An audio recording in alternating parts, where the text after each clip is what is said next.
우리 같이 하나님의 말씀 보도록 하죠. 네. 고린도후서 10장 4절부터 5절 말씀까지 우리가 잘 아는 말씀, 우리가 계속해서 보는 말씀입니다. 같이 읽을까요? 시작. 우리가 가지고 싸우는 무기는 육체에 속한 것이 아니라 견고한 요새를 무너뜨리는 하나님의 능력입니다.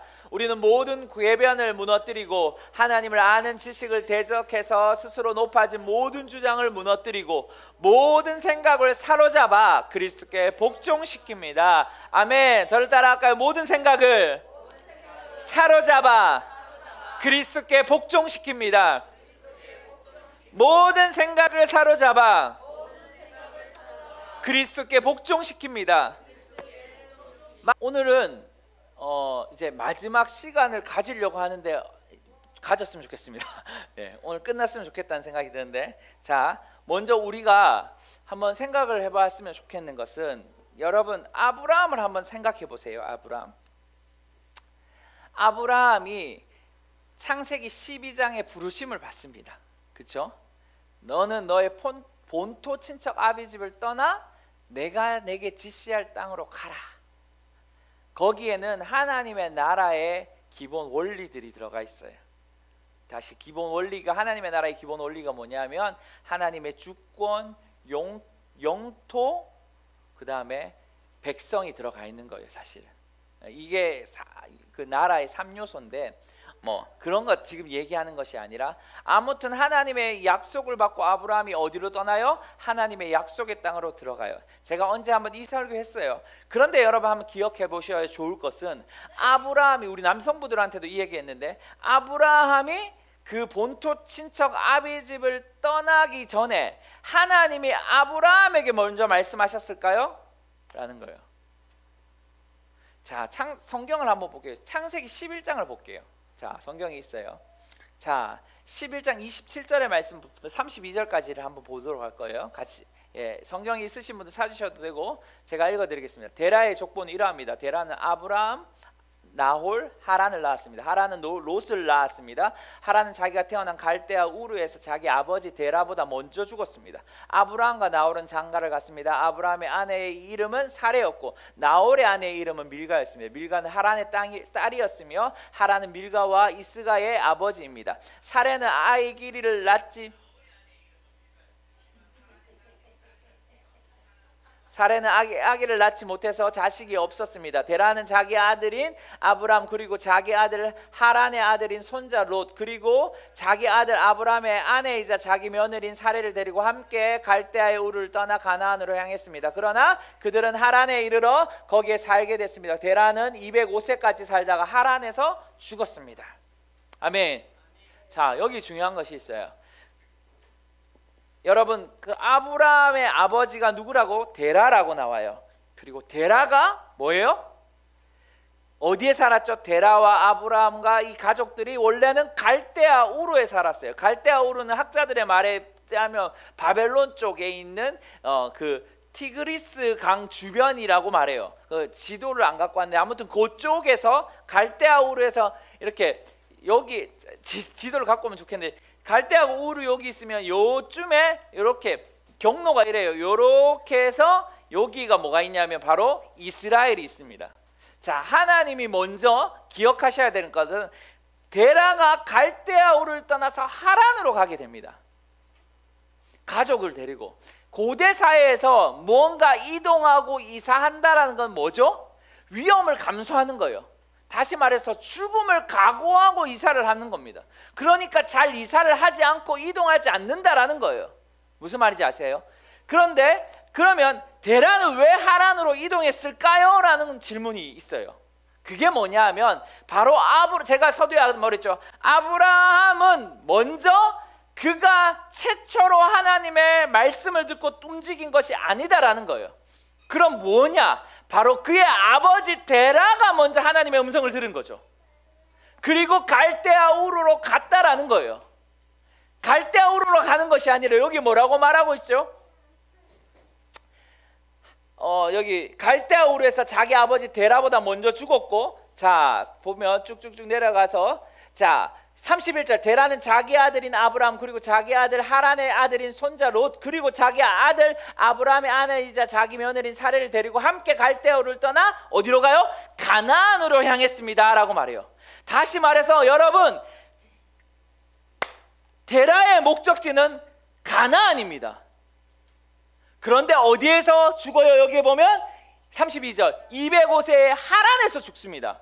여러분, 하란이라는 땅이 그 당시 고대 사회는 교통의 요충지입니다. 모든 곳이 통할 수 있는 중심지예요. 거기에서 죽었다라고 말하거든요. 그 말은 뭐냐면 여러분 생각해 보세요. 그 교통의 중심지는 무엇이 발달해요? 모든 문화와 모든 것이 발달하는 사회가 바로 이 하란이라는 것이죠. 자, 데라의 목적지는 가나안이었지만 그가 어디에서 죽어? 하란에서 그가 바라보는 환경으로 죽는다고요. 다시 무슨 말을 할까요? 제가 하나님의 아브라함을 먼저 부르시지 않고 데라를 먼저 불렀다라고 말했어요. 그 말은 뭐예요? 그도 그의 부르심을 가지고 있었죠, 하나님으로부터. 그런데 그가 하란에서 죽어요. 왜요? 그 멋진 그 보여지는 것, 들려지는 것에 정착해버리는 거죠. 그의 목적지는 어디예요? 바로 가나안이에요. 여러분, 지난주에 전사님이 이런 말을 했죠. 너무너무 중요한 말 중에 하나가 뭐냐면 모든 사람은 부르심을 받아요. 제가 이번 주 금요일도 그 말 했어요. 기도회할 할 때 모든 사람이 부르심을 받아요. 그런데 그 부르심에 청함을 받은 사람은 적어요. 어느 목사님이 이런 말을 어느 책에 이런 말을 했어요. 바베킨 목사님인가? 하나님이 어느 날 그 목사님에게 이런 말씀하셨대요. 너 어떤 곳에 가서 어떤 곳에서 기도하라. 제가 알기로는 그 어떤 그 도시에 있는 영적 전쟁에 대한 것인데, 근데 하나님 나 못하겠습니다라고 했을 때 하나님이 보여주시는 그림이 있었어요. 그게 뭐냐면 자기가 하나님 앞에 섰고 그리고 자기가 하나님의 음성을 듣는데 네 뒤를 보라는 거예요. 그리고 뒤를 보니까 그 부르심을 받은 사람이 자기만 있는 것이 아니라 자기가 포기하면 누가 있는 거예요? 수백 명의 사람들이 거기 서 있는 거죠. 야, 네 안 해? 그러면 네 뒤에 있는 사람이 또 할 수 있어. 여러분, 모든 사람은 부르심을 받습니다. 모든 사람은 부르심을 받지만 오늘 데라의 인생은 뭐예요? 그 부르심을 뭐예요? 포기해버리는 거죠. 무엇으로? 보여지는 것, 들려지는 것으로 인해. 수많은 사람이 하나님의 부르심을 받지만 그 부르심에 대한 청함을 향하여 나아가진 않는 거예요. 그래서 데라는 죽게 되는 것이죠. 그리고 누가 그 부르심을 취해요? 바로 아브라함이 취해서 어디로 가요? 하나님의 말씀하시는 곳으로 가는 거죠. 왜 제가 이 얘기를 하냐면 여러분에게 뭐 이동하라 이런 말을 하는 것이 아니라 무엇이냐면 우리의 생각을 여러분 혼란하게 하고 문제되게 하는 것들이 뭐냐면 우리가 보여지는 것, 들려지는 거라는 거예요. 우리의 눈이 어디에 있어요? 우리의 눈이 무엇을 바라보고 있어요? 그 바라보는 것이 우리를 만들어가는 거예요. 우리가 무엇에 귀를 기울여요? 그러면 우리가 귀 기울이는 그것에 우리가 방향을 향해 나아가게 되는 거예요. 우리가 보고 듣고 만지고 느껴지는 그 모든 오감을 통해서 뭐가 우리의 삶을 좌우지하냐면 바로 우리의 생각을 만들어내는 거죠. 우리가 보는 것, 우리가 듣는 것, 우리가 느끼고 만지는 그 모든 것이 우리의 생각을 만들어가는 거예요. 데라가 왜 하나님의 가나안 땅으로 못 갔을까요? 그가 보여지는 그 땅이 하나님의 땅이라고 착각하는 거예요. 무슨 말인지 아시겠어요? 얼마나 화려했을까요? 얼마나 아름다웠을까요? 얼마나 멋졌을까요? 여기 있으면 내가 모든 것을 할 수 있는 것이죠. 여러분, 본토 친척 아비집을 떠났다라는 건 그 모든 재산을 다 포기하고 간다라는 거예요. 아브라함이 가지고 있었던 그 아브라함이 데라를 통하여 받았던 그 풍성함의 유업들을 내가 다 포기하고 하나님의 말씀을 향하여 나가겠다는 거예요. 그 대가, 그게 왜 가능했을까요? 그가 보여지는 것, 들려지는 것에 집중하지 않은 거예요. 그가 보여지는 게 뭐예요? 하나님의 말씀이었고, 그가 들려지는 게 뭐예요? 하나님의 음성이었고, 그가 느껴지는 게 뭐예요? 하나님의 온 모든 것이었던 것이죠. 왜 제가 이 서두에 이 얘기를 꺼낼까요?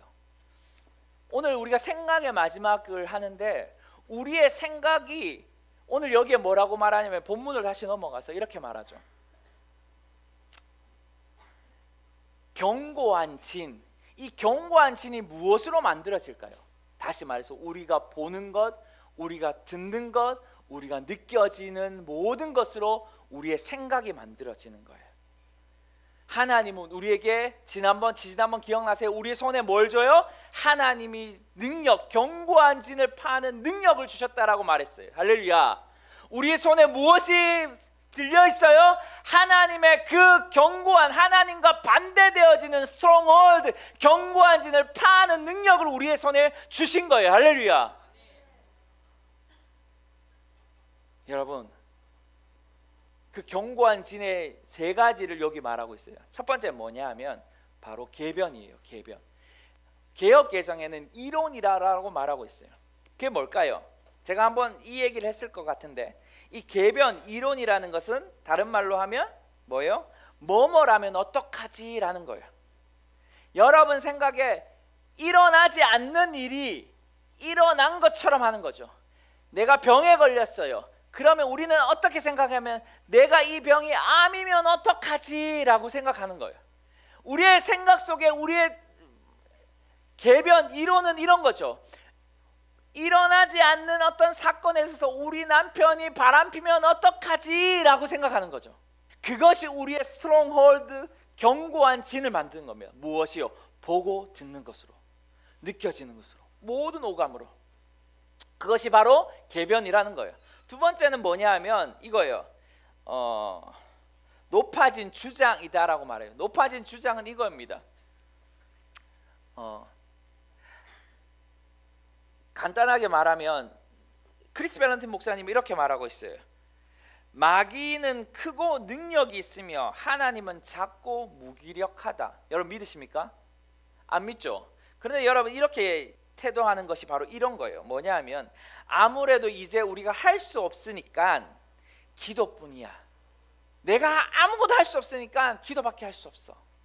여러분 이것이 우리의 신앙의 가장 고상한 것처럼 느껴지죠.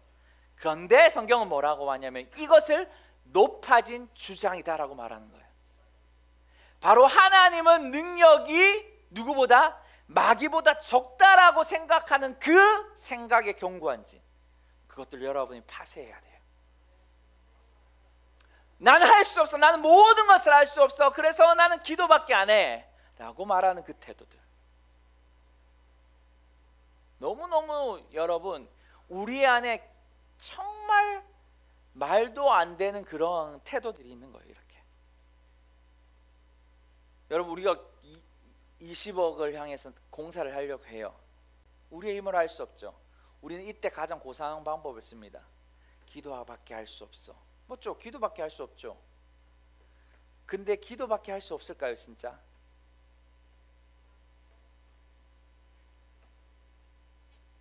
진짜 기도밖에 할 수밖에 없을까요? 여기 중요한 것이 있어요. 우리가 속고 있는 것이 있다는 거예요. 하나님의 능력이, 아까 제가 서두에 뭐라고 그랬어요? 높아진 주장은 마귀는 능력이 있고 뭐가 없다? 하나님은 능력이 없다라고 생각하는 그 태도거든요. 생각이거든요. 근데 어떤 한 사건을 바라볼 때 우리는 이렇게 말하죠. 우리가 할 수 없으니까 우리는 기도밖에 할 수 없어. 우리가 아까 20억이라는 공사를 해야 되는데 우리가 할 수 있는 건 소식이, 사실 말해서, 진짜 말해서 우리가 가지고 있는 돈이 없기 때문에 뭐밖에 할 수 없는 거예요? 기도밖에 할 수 없는 거예요. 그런데 그 밑바닥에 뭐가 있는 거예요? 하나님의 능력이 작다라고 믿고 있는 거죠. 여러분의 가치를 한번 생각해 봐요. 오늘 이제 우리 700대 1을 뚫어야 되는 문성훈이가, 지금 7000대 1인가요? 제가 알기로는 우리 뉴스에도, 신문에도 나왔다 하는데 이제 정직원이 되는 7000대 1을 뚫어야 되는 상황이 있어요. 뭐밖에 할 수 없어요? 기도밖에 할 수 없죠. 근데 그 밑바닥에 기도밖에 할 수 없다는 그 말 속에 뭐가 있냐면 하나님의 능력이 있을까라는 태도를 가지고 있다는 거예요. 우리가 20억을 주해야 돼요. 근데 우리가 가지고 있는 건 뭐예요? 400만 원밖에 없어요. 건축원금으로 모은 거. 그런데 뭐예요? 이것을 어떻게 해야 될지 주님 앞에 묻고 구하고 나아가겠죠. 자, 한번 잘 생각해 보세요. 왜 이렇게 흔들리나? 여러분의 높아진 주장이 교만을 의미하는 건데, 그러니까 하나님이 여러분의 생각보다 생각하는 기준으로 생각해 버린다면 그건 높아진 주장인 거죠. 무슨 말이냐면, 내 수중에 400만 원이 예를 들어서 있으니까 이 400만으로 뭔가 살려고 하는 이 태도들이 바로 높아진 주장인 거예요. 내가 매일 월급 받는 것이 400만 원이니까 이 400만으로 내가 먹고 살아야지라는 주장이 높아진 주장이라는 거예요. 이해가 되세요? 거기에 뭐가 있어요? 내 삶에 400만 원이라는 상자가 있잖아요. 그러니까 그들의 마음에 뭐가 있냐면, 400만 원이 지날 때쯤 되면 뭐냐면 기도밖에 할 수 없어. 가장 고상한 것 같은 거짓 주장인 거죠. 경관진인 거예요. 여러분, 하나님은 불가능이 없으세요. 나는 그 불가능 없는 하나님 앞에 내 삶을 드리는 거예요. 그래서 내가 기도밖에 할 수 없다라고 말하지 않고, 하나님 내가 뭘 해야 됩니까? 라고 묻는 거예요. 매일. 하나님, 이 20억을 향한 공사를 위해서 내가 어떤 예언적 행동을 합니까? 그러니까 주님께서 나에게 뭐라고 오래 말씀하시니? 주라. 그러면 넘치게 줄겠다. 이게 하나님의 전략인 거예요. 내가 이번 시즌에 계속 주는 것을 어떻게든 연습하고 있습니다. 더 많이 주려고 합니다. 여러분, 이 생각을 깨트리셔야 돼요. 이 생각이 여러분을 풍성함 가운데로 나아가지 못하게 하는 겁니다. 자, 세 번째, 여기 그러면서 이렇게 모든 생각을 사로잡아 라고 말해요. 모든 생각을 사로잡아. 이 사로잡다라는 말이 뭐냐면, 말 그대로 전쟁 가운데 포로를 뭐 하냐면 사로잡는 거예요. 잡아서 가두는 거죠. 그리고 여기 뭐라면 그리스도께 복종시키는 겁니다. 여러분, 여러분의 모든 생각을 뭐 하냐면 사로잡아 그리스도께 복종시키셔야 돼요. 뭐처럼? 그 전쟁터의 포로처럼 사로잡아 복종시키는 거예요. 무엇이요? 여러분의 생각을요. 그럴 때 무엇이냐면 생각이 정렬되게 되는 거예요. 누구에게요? 그리스도의 생각으로. 이 생각이 뭐냐면 우리 혼의 가장 중요한 마음의 역할인 거예요. 마음이라는 성경 구절이 무엇으로도 표현되냐면 생각으로도 바꿀 수 있어요. 이 생각, 마음 또는 혼으로도 표현되는 거죠. 그래서 여러분, 우리의 혼의 영역에 생각도 있고, 우리의 혼의 영역에 감정도 있고, 우리의 혼의 영역에 의지도 있지만, 가장 제가 중요하게 여기는 건 바로 우리의 생각인 거예요. 우리의 생각을 누구에게? 그리스도께 복종시키는 거예요. 그럴 때 우리가 뭐 하냐면 하나님의 풍성한 삶에 접촉할 수 있는 거예요. 접근할 수 있는 거예요. 그리고 가져오는 거예요. 그걸 누가 모른다? 그리스도인 우리가 모른다는 거예요. 누구나 안다? 세상 사람들은 아는 거예요. 돈을 버는 사람들은 아는 거예요. 안타까운 것이 있어요. 이번 주에도 저 설날이었잖아요. 우리 이제 처남하고 얘기를 하면서 이런 말을 했어요. 돈을 버는 사람들은 이제 돈을 벌구나. 돈을 버는 것을 어떻게 버는지 아는 거예요. 근데 믿는 사람들이 왜 가난해일까요? 돈 버는 방법을 모르는 거예요. 그것이 뭐예요? 생각인 거예요. 여러분, 우리는 돈을 따라갑니까? 돈이 우리를 따라오게 합니까? 여러분, 이게 바로 우리가 매일마다 어떤 한계에 부딪히는 거예요. 우리 성도들은 이제 재정학교를 우리가 뭐 짧게 했지만, 여러분, 김상희 목사님 보십시오. 돈을 따라갑니까? 돈이 쫓아오게 합니까? 여러분, 이것들을 바꾸셔야 돼요. 모든 생각을 사로잡아 누구에게? 그리스도께 복종시키는 거예요.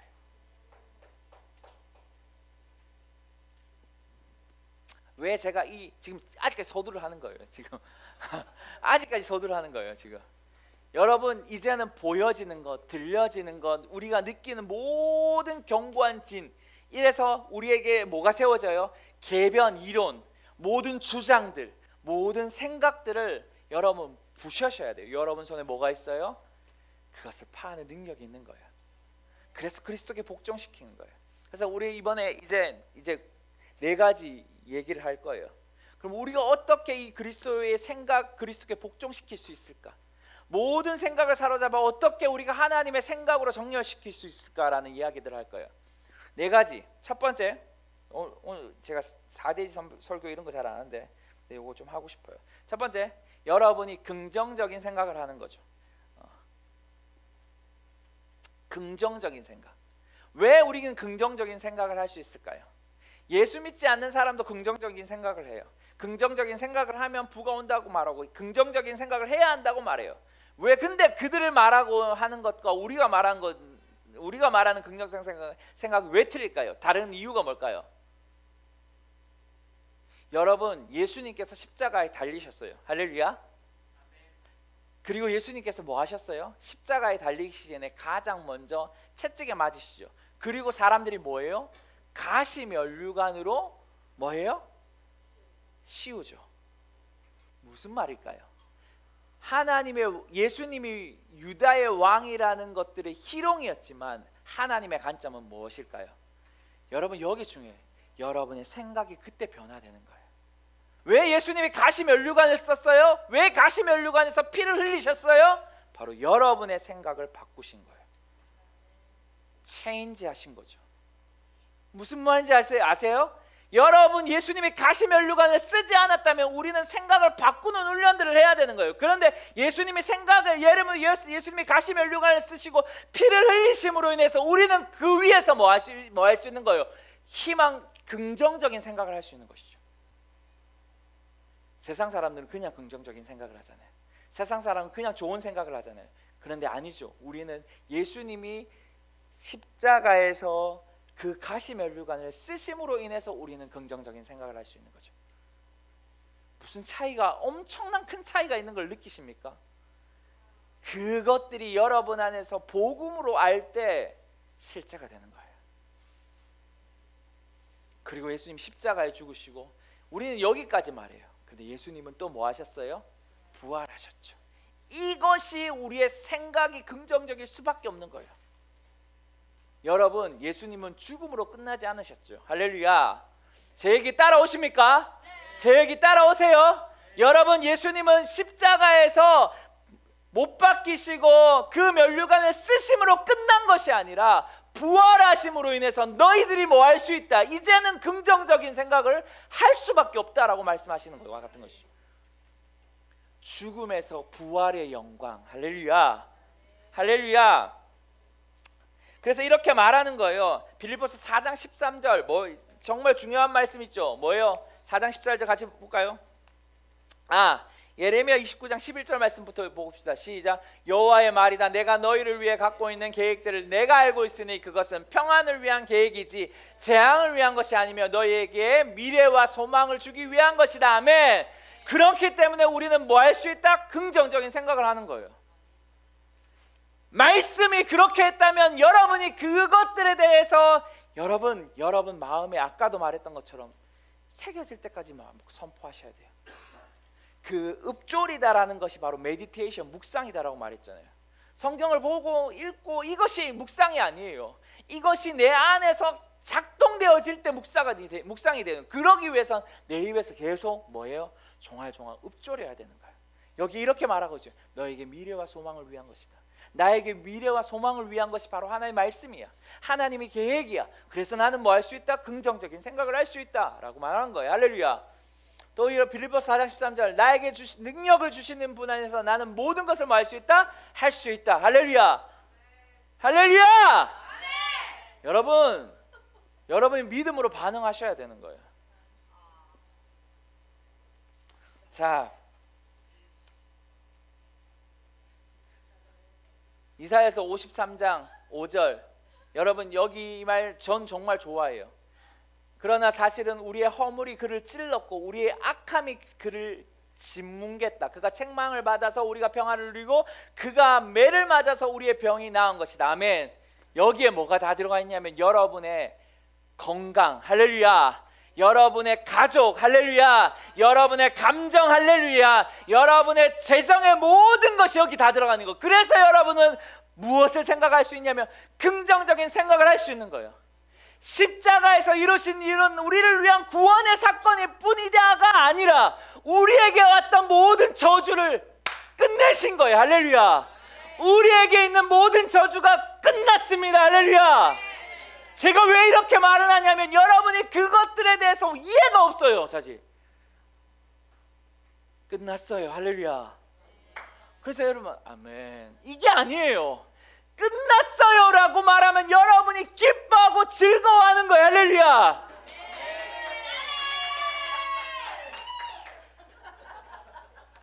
하나님의 구원은 죄의 영적인 영역이 아닙니다. 모든 지정의의 모든 영역에 구원이 있는 거예요. 할렐루야. 예수님이 뭐라고 해요? 우리의 허물이 그를 찔렀다라고 말해요. 우리의 허물이 그를 찔렀다라고 말해요. 할렐루야. 제가 오늘 밥을 안 먹어 힘이 없어요. 그리고 로마서 8장 28절, 우리는 하나님을 사랑하는 사람들 곧 하나님의 뜻대로 부르심을 받은 사람들에게는 모든 일에서 서로 협력해서 선을 이룬다는 것을 압니다. 여기 아멘. 아멘. 아멘. 왜 아멘 소리가 너무 적은 것 같아요, 우리 성도들. 예. 예. 여러분, 하나님 합력해서 선을 이루는 거예요. 합력해서 선을 이룬다라는 것. 여러분, 그래서 우리는 긍정적인 생각을 할 수 있는 거예요. 할렐루야. 두 번째는 우리는 적극적으로 생각할 수 있는 거죠. 적극적이다란 말이 뭐예요? 여러분, 오병이어의 사건을 한번 보세요. 오병이어의 사건에 있을 때 예수님이 야, 떡을 줘봐, 여러분 이들에게 먹을 거 줘봐 라고 했을 때 두 반응이 있어요. 하나는 뭐예요? 한 사람은 뭐라고 말해요? 이 수많은 사람들을 먹이고 입히기 위해서는 얼마만큼의 돈이 필요합니다 라고 말해요. 계산적으로 하죠. 여러분 잘 들으세요. 여러분이 뭐 하냐면 하나님이 일을 할 때 여러분은 어떻게 하는지 보세요. 계산적으로 하고. 어떤 사람은 뭐라고 말해요? 여기에 보리떡 5개, 물고기 2마리가 있습니다 라고 말해요. 여러분 어떻게 하나님의 일을 누군가 한다, 합시다, 해야 합니다 라고 말하면 계산을 먼저 하십니까? 아니면 여기에 하나님의 일하심을 위해서 내가 보리떡, 어린아이가 준비한 보리떡 5개와 물고기 2마리가 있습니다 라고 말하십니까? 여러분, 이것이 바로 여러분이 모든 주장을 깨트리셔야 되는 거예요. 여러분 무엇으로 지금 계산기 두드리십니까? 아니면 내 작은 것을 드릴 수 있는 태도를 가지십니까? 하나님은 벌써 그 사람을 통해서 일하시는 거예요. 계산기 두드리고 있다면 아직 그 사람은 하나님의 풍성함에 접촉할 수 없어요. 내가 왜 이렇게 노골적으로 말할 수 있냐면 나도 어쩔 때 계산기 두드릴 때가 있거든요. 그런데 우리가 바꿔야 될 적극적인 사고는 바로 이거. 하나님, 내가 있는 것 여기 있습니다. 어린아이가 가지고 있는 자기의 도시락을 예수님 앞에 드릴 수 있는 이 태도, 이것이 여러분 하나님이 일할 수 있는 사람입니다. 그 사람이 하나님의 생각 가운데 정렬된 사람인 거예요. 여러분 뭐 하세요? 계산기 두드리고 계세요? 아직도? 아니면 주님, 내가 여기 있습니다, 여기 물고기 2마리와 보리떡 5개 있습니다 라고 드리는 사람입니까? 세 번째, 저는 이것들을 되게 좋아합니다. 바로 창조적 생각이에요. 여러분, 하나님은 어떤 분이시죠? 창조의 하나님이십니다. 아무것도 없는 그 가운데 뭐 하셔요? 말씀으로 모든 것을 창조하신 분이죠. 할렐루야. 그 창조의 DNA를 누가 가지고 있어요? 바로 우리가 가지고 있는 거예요. 그래서 우리는 창조적인 생각을 하는 존재로 만들었어요. 할렐루야. 예수님이, 저는 이 말이 너무 좋아요. 예수님의 가시면류관을 쓰셨다라는 것이 우리에게 무엇이 저주의 생각에서 이제 창조의 생각으로 또한 바뀌었다라는 것과 같은 거예요. 할렐루야. 여러분, 여러분의 창조의 생각들을 무한대로 펼치기를 소망합니다. 왜 여러분 창조의 생각을 할 수밖에 없을까요? 왜 할 수밖에 없을까요? 여러분, 그 이스라엘 백성들이 요단강이 아니고 홍해를 건넜어요. 그리고 얼마 있다가 뭐가 불편하죠? 물이 없어요 라고 불평하죠. 예, 그리고 물을 발견해요. 그리고 물을 발견하는 순간 그 물을 막 거듭지고 먹을 때 뭐예요? 쓴물이 나오죠. 그게 뱉어버리잖아요. 그러면서 불평하죠. 그때 하나님이 무엇을 주세요? 야, 나뭇가지를 탁 해서 던져. 그리고 그 물이 뭘로 바뀌어요? 단물로 바뀌어요. 여기에 뭐가 있어요? 창조적인 생각이 있는 거죠. 무슨 말인지 아시겠어요? 여러분 어떻게 아무리 여러분 저기 똥물 저기 태화강물 바로 못 먹죠. 그래서 여러분 먹고 싶다고 해서 여러분 나뭇가지를 떼가지고 던져가지고 먹을 수 있는 사람 손 들어봐요. 그래요. 그럼 배 아파요. 병원 가야 돼요. 예, 지금 무슨 말이냐면 창조적인 생각이 무엇으로 풀어질까요? 창조적인 생각의 근원이 어딜까요? 하나만 더 얘기해 볼게요. 여러분 예수님이 병을 고쳐요. 어느 한 마을에서. 근데 사람들이 너무 많이 모여 있으니까 한 중풍병 걸린 친구를 위해서 친구 몇 명이 들 것을 들고 오는데 예수님 옆에 갈 수가 없는 거예요. 그러니까 뭐예요? 지붕을 부셔요. 지붕을 부시는 게 지붕을 뜯어서 지붕 위에서 내려놓는단 말이에요. 그리고 아니야 그래 니는 좀 잠시만. 지붕을 뚫어서 지붕 위에서 내려서 예수님께 나아간다고요. 무엇이 있어요? 창조적인 생각이 있는 거죠. 이 창조적인 생각이 어디에서 나옵니까? 야고보서를 한번 볼까요? 야고보서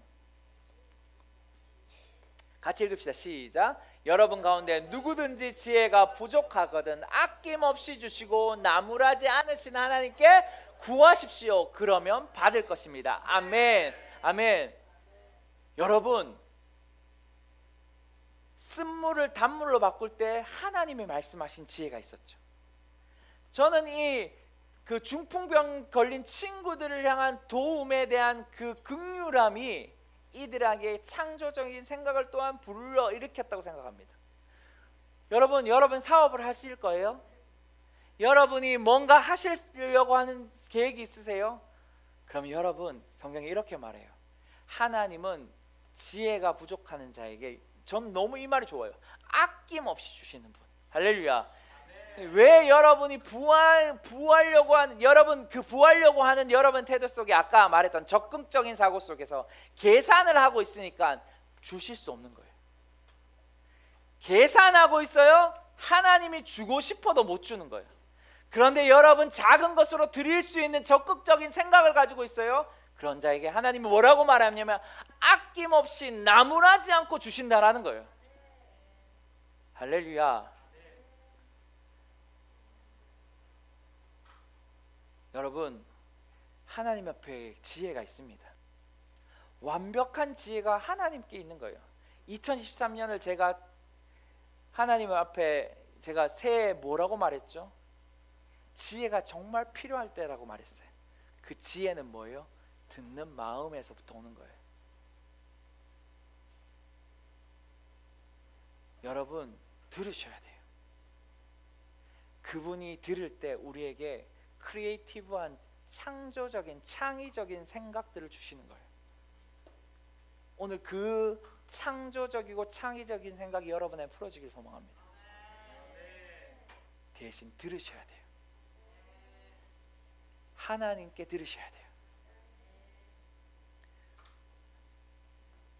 간지럽네. 마지막으로 조용히 목사님이 이렇게 말해요. 생산적인 생각을 해야 된다. 생산적인 생각이 말고 비생산적인 생각은 뭘까요?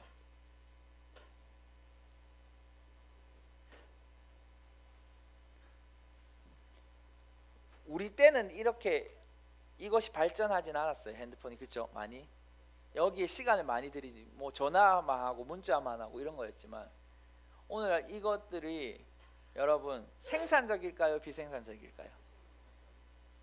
어떤 사람에게 생산적이고 어떤 사람은 비생산적일 거예요. 옛날에 TV가 뭐라고 그랬어요? 다른 말로? 네, 바보 상자라고 했어요. 조인규 목사님이 이렇게 말하더라고요. TV에 시간을 많이 가진 사람은 비생산적인 사람이다라고. 비생산적인 생각을 한다라고 말했어요. 여러분 무엇이 하나에 집중하는 것이 어떨 때는 생산적일 수 있지만 어떨 때는 비생산적일 수 있는 것이죠. 여러분, 오늘날 SNS에 시간을 많이 가지는 젊은 친구들이 있어요. 제가 말할 수 있는 약 90% 이상은 비생산적입니다. 왜? 나도 SNS 볼 때 멍하게 보고 있거든요. 이렇게. 진짜요. 여러분, SNS에 여러분, 그래서 저희 애플 핸드폰에는 내가 얼마나 핸드폰을 많이 사용했고 무슨 앱에 사용했는지 봐요. 그래서 제가 한 주에 이것들이 제 안에서 알람을 올려요. 뭐 이번 주에는 지난주보다 몇 프로 감소했고 몇 프로 증가했고 뭐 이렇게. 그러면서 그 중에 무슨 앱을 많이 사용했는지 보게 됩니다. 근데 나도 놀래요. SNS에 내가 이렇게 바보처럼 있었구나라는 거.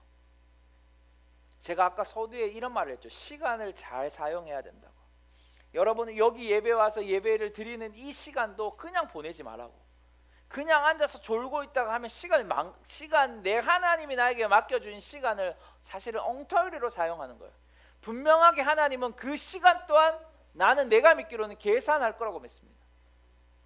왜요? 시간에 대한 청지기적인 청지기적인 삶의 라이프 스타일을 우린 또한 받았기 때문에. 여러분, 생산적인 생각은 바로 여러분 너무 많은 시간을 이 SNS에 보내지 않았으면 좋겠다는 생각이 듭니다.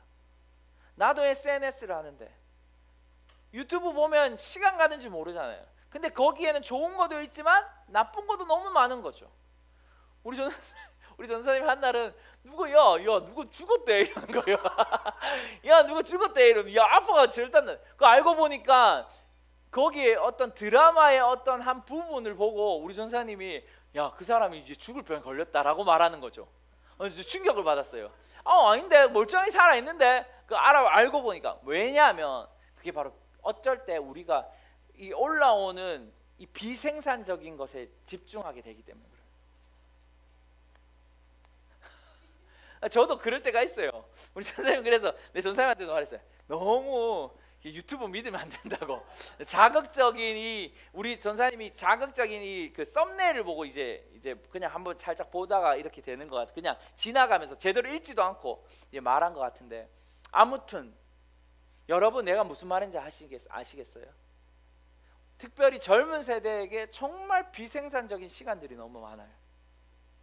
내가 20대도 거쳐봤죠. 10대도 거쳐봤죠. 30대도 거쳐봤어요.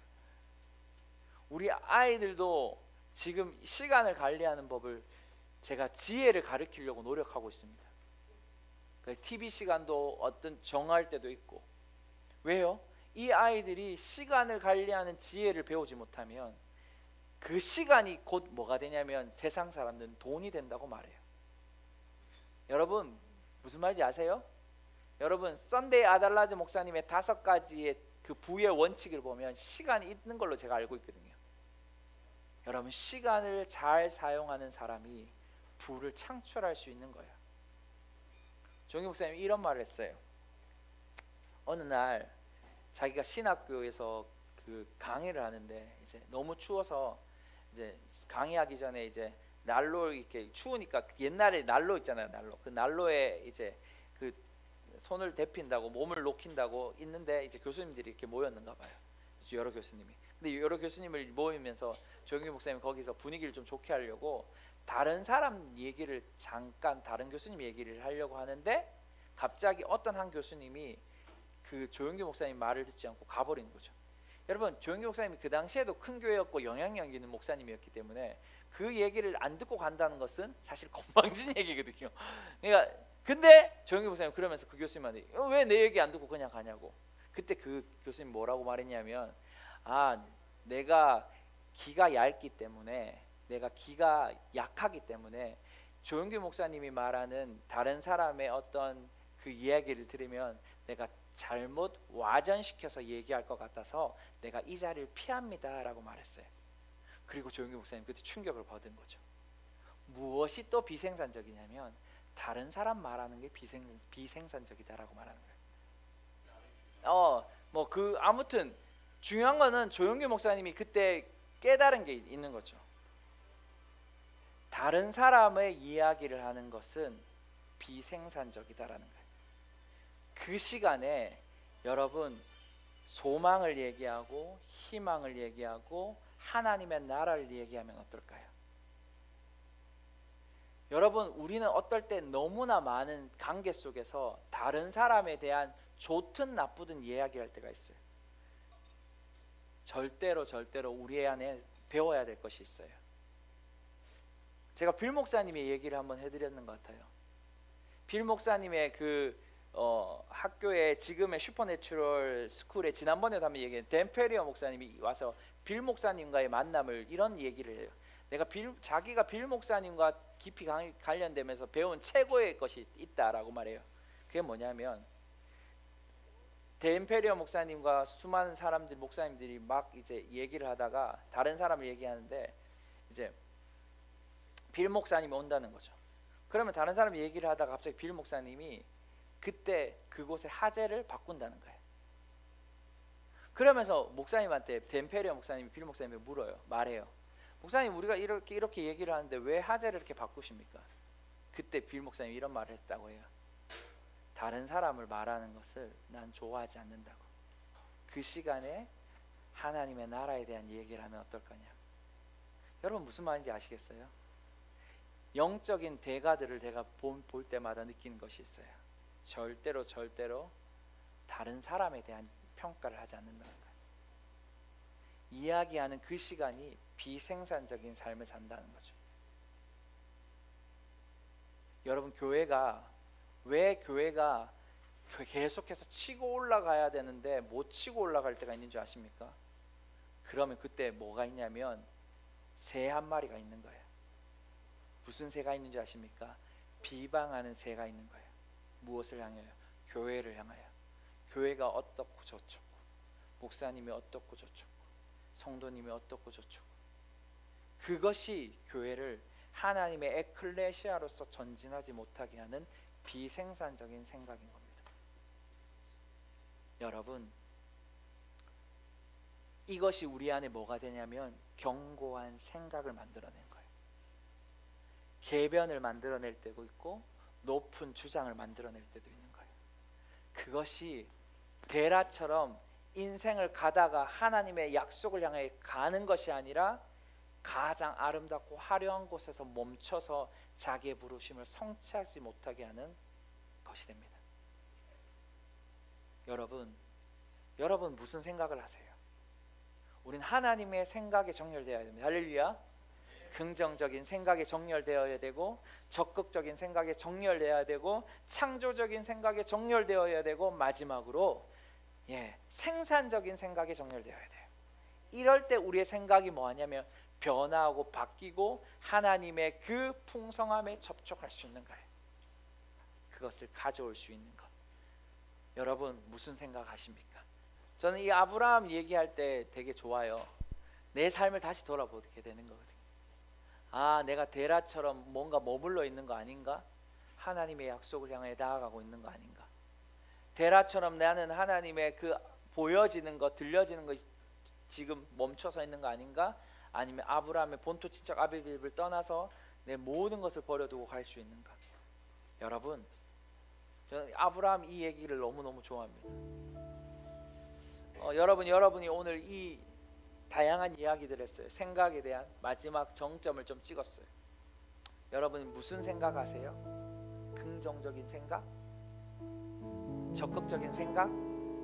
창조적인 생각? 아까 말했던 마지막으로 생산적인 생각. 혹시 이 생각들이 아닌 부정적인 생각? 소극적인 생각? 전혀 지혜 없는 생각? 아니면 여러분 비생산적인 생각? 오늘 이 시간에 하나님 앞에 우리의 생각들을 좀, 여러분 말씀을 들으면서 여러분 안에 좀 찔림이 있던 부분이 있습니까? 그럼 이 시간 회개하세요. 하나님, 내 생각에 이러한 견고한 짐이 있었음을 회개합니다. 주님, 내 손에 들려진 이 하나님이 주신 능력으로 내 그 모든 부정적이고 소극적이고 비창조적이고 하나님 비생산적인 생각을 깨트려 버립니다. 계변을 깨트려 버립니다. 높아진 주장을 깨트려 버립니다. 주님 깨트리시옵소서. 우리 이 시간에 그렇게 기도하세요. 이 시간에 여러분 입을 벌려서 여러분이 가지고 있는 것들을 기도하세요.